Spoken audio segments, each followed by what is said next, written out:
د پېښور نه خبر شوم چې تاسو راغلی ما ویل چې راشو تاسو سره لږ خبرې وکړو. د پېښور نه چې دی موږ یې داسې په تنګ کړو چې تېرې نور ډانګونه یې راپسې رااخیستل. خدای دې تا سره ښه وکړي. خیر دی الله مهربان دی. السلام علیکم قدرمنو هیوادوالو، هیله ده چې روغ جوړ او خوشحاله اوسئ. قدرمنو هیوادوالو، نن د کورنۍ ته راغلی یم چې کډوال دي، د پېښور نه راغلي او ډېر زیات ستونزې او مشکلات لري، نو د دې حال له تاسو سره شریکوله موږ سره اوسئ. السلام علیکم. څنګه یې مورې ښه یې؟ ماشومان دې ښه دي؟ څنګه یې ژوند زندګي سره؟ د پېښور نه خبر شوم چې تاسو راغلی ما ویل چې راشو تاسو سره لږ خبرې وکړو.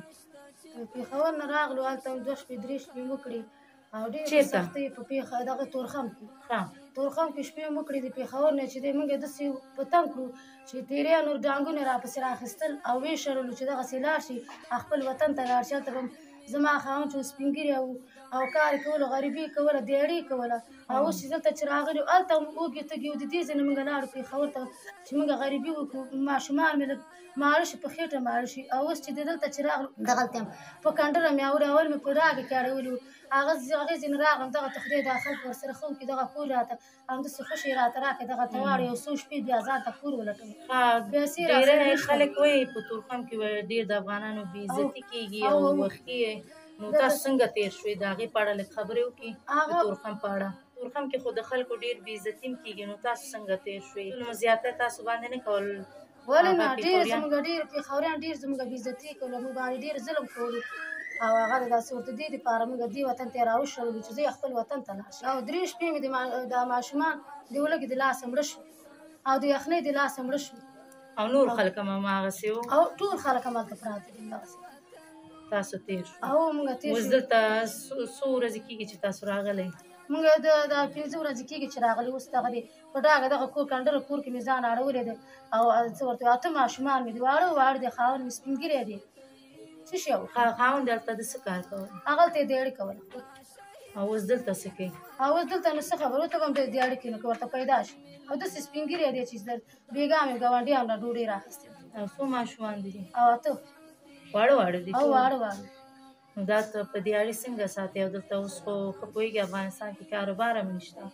دا یو ځای مې چې دی او په دې یخنۍ کې څنګه په دې کنډر کې ژوند کوئ؟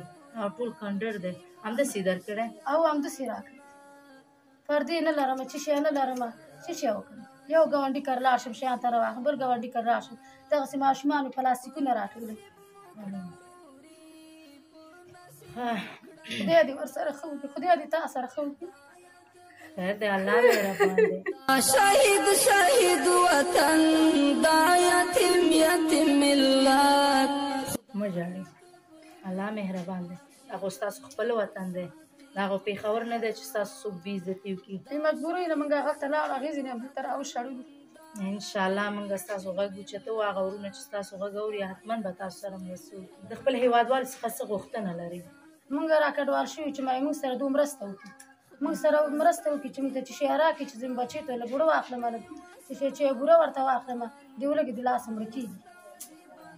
قدرمنو هېوادوالو، دغه مور کې تاسو ولیده چې څنګه دردېږي، څومره ژړېږي. دغه 3 شپې 3 ورځې د واړه ماشومان سره په تورخم کې تېر کړی ده. تاسو ته پته شته د تورخم حالات چې څومره د افغانانو بې عزتي کېږي. نو هیله کوم دی دوی ډېر زیات ناهیلي دي او په دې ژمي کې په دغه کوټه کې دوی د اوسېږي. تاسو خپله وګورئ چې څنګه کنډر دی د واړه ماشومانو سره. نو هیله کوم د دغې لاسنیوی وکړي، ځکه چې دوی د ستاسو مرسته ته اړتیا لري. نو که چېرې غواړئ مرسته وکړي نو زما د وټساپ شمېره ده 08940 283 مننه.